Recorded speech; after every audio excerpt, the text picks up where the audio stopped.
ዛሬ እኔና እናንተ ለሁለት አምላክ ለሁለት ጌታ እንበረከካለን።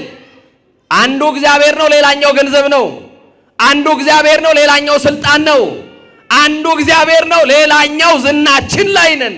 ወገኖቼ የተደገፋችሁት ሁሉ የሸንበቆ ክምር ነው። ተንዶ ሳይሰብራችሁ ተንዶ ሳይጎዳችሁ የተደገፋችሁትና የያዛችሁትን ነገር ለቃችሁ አማኑኤል ላይ ብቻ ተደገፉ። ሰይጣን የሚገለበጠው ሰይጣን የሚሸነፈው በአምልኮ በመድኃኔዓለም ፊት ለፊት ስንበረከክ ነው። ለማን ስንበረከክ? ለማን ስንበረከክ?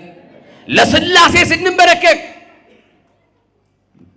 አያችሁ እንደ ተጻፈው እንደ እግዚአብሔር ቃል መኖር ያልቻለ ሰው ታዲያ ሰይጣን ለምን ፉከራ ቢያወጣበት? በቴሌቪዥን መስኮቶች እያየን ዛሬ ውጉት እየተባለ ወጋ ነው እንደሚባል የሚወጋ ነገር የለም። እየሰማ ነው አይደል? አዎ።